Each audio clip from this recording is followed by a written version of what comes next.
What's good, everybody? It's your boy Almighty Foil. Today, not only do we have a Titanosaur sized amount of news, but this news can redefine Ark's entire 10-year legacy as a whole.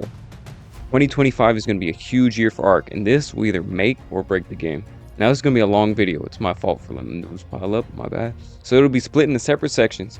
Feel free to skip ahead to whichever section you want the news about.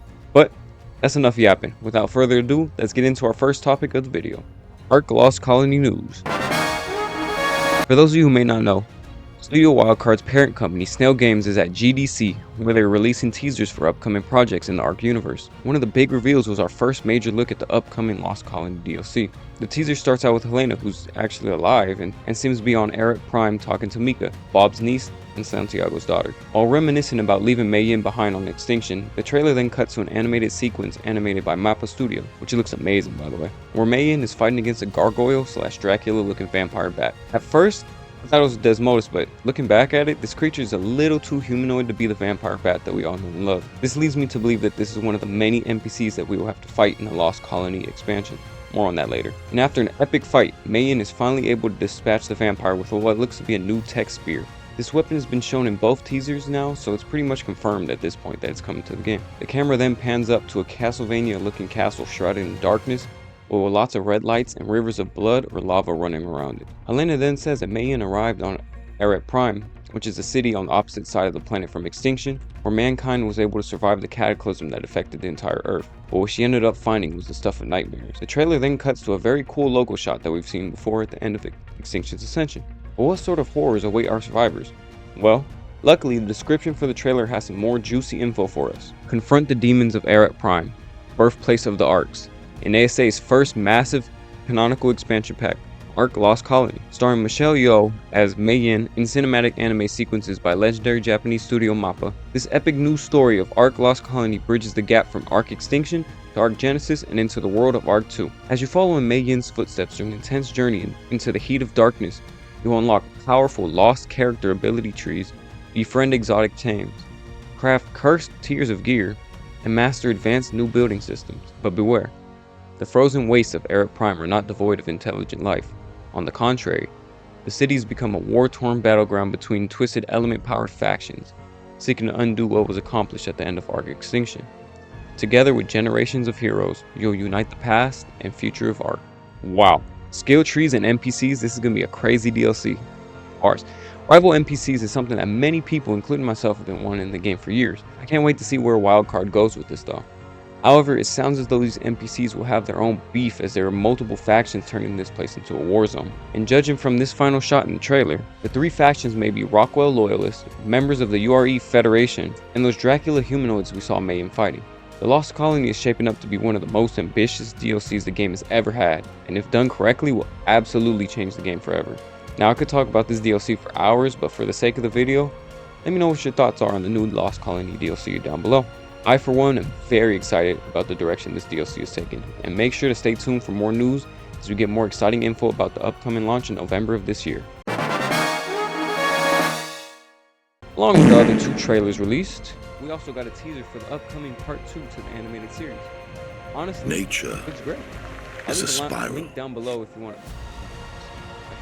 And honestly, I'll leave a link down below if you would like to watch the whole entire thing. For those of you who watched Season 1, you know it ended with a cliffhanger after Nerva defeated our allies and sent them running to the north, where they will eventually meet up with Kor the Prophet and his buddy Monkey. The trailer features a lot of creatures that weren't showcased in Season 1, including the Spino and the Titanosaur. The animation quality also seems a lot better than Season 1.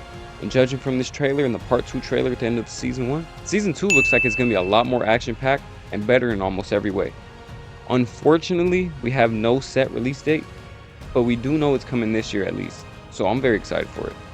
Even though it may not follow the game's Explorer notes directly, it still tells a pretty compelling story.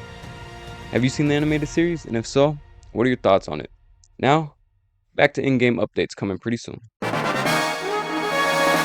ASTRAEOS' creator Nick has been very actively working on more content for the map, and even given us a development update where he addresses many survivors' concerns. Dev update, ASTRAEOS performance. So basically, ASTRAEOS is made using up assets from the Island, Extinction, Aberration, and Scorched Earth. So that's 4 different map textures all in one map.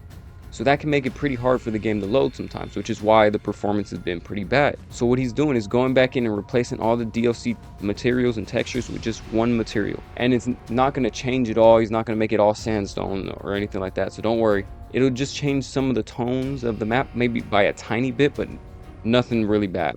Everything will pretty much look the same. It just won't be 100% color accurate. I think it's a step in the right direction. It'll help performance a lot, help with the crashing, help with consoles loading it. All around, just a good change. Thode's the Widowmaker. A lot of people are complaining that this boss is too strong or impossible to fight, but it's supposed to be a good fight. By now, people have red lines with mutations, and Nectis said he's trying to step away from easy boss fights. He's trying to make boss fights more difficult and actually put some strategy. And Thode's actually has a weak spot. You just have to fight him smartly. You can't just send dinos at him and then, oh, I'm losing because he outdamages mine. He has a weak spot. You just have to find it. I think it's his eye. I think you can see it in the Ark Fight Club video. His eye glows sometimes. I think that's his weak spot. But the boss fights on this map are actually pretty hard. Medusa's pretty hard too. I haven't fought either of them, but from what I've seen against them, against the island bosses, these bosses are pretty strong. So make sure you don't underestimate them at all. Underworlds. He is planning to make Underworlds, but he's only going to work on it once the surface of ASTRAEOS is finished, so not for a little while. One of them will be Atlantis. That's exciting. The ASTRAEOS surface will be a warm-up for those areas, and Atlantis is supposed to be the craziest area he's ever done. He's not going to promise any content or features yet. He also put out a teaser for upcoming double mini boss fight, which looked like some freaky looking pigs. It's pretty cool looking. The double boss fight, Calidonios and Ermenthian. It looked pretty cool. I'm always up for more boss fights, and it sounds like Nectis has a lot more planned, so I'm excited for that. It sounds like Nectis is continuing to cook behind the scenes, and I'm very excited to see what this map will look like in its completed state. While I admittedly haven't played it as much as I like, from just a few hours I played on the map, it's up there as one of ASA's best maps. It has the potential to maybe become one of the best maps in both ASA and ASE. Have you purchased ASTRAEOS, or are you still waiting for more content to come to the map? Now, on to some more exciting additions to the game. Now this section is going to be about 2 new creatures coming to the game. So let's start off with the creature that's dropping on March 26th, Dinotherium. That's right, the next Ark Editions dino to be released to the official game is going to be, as I like to call him, the ghetto elephant, the Dinotherium. This behemoth is a monster, and a pack of these can easily take down some of the Ark's strongest bosses. I'm curious to see what sort of balancing will be done considering how powerful these guys are. But if it's like any of the other additions added already, there will only be a few minor tweaks to its stats or abilities. And stay tuned for this behemoth to be showcased in an Ark Fight Club video very soon once released. And last but certainly not least, we have the community creature vote winner.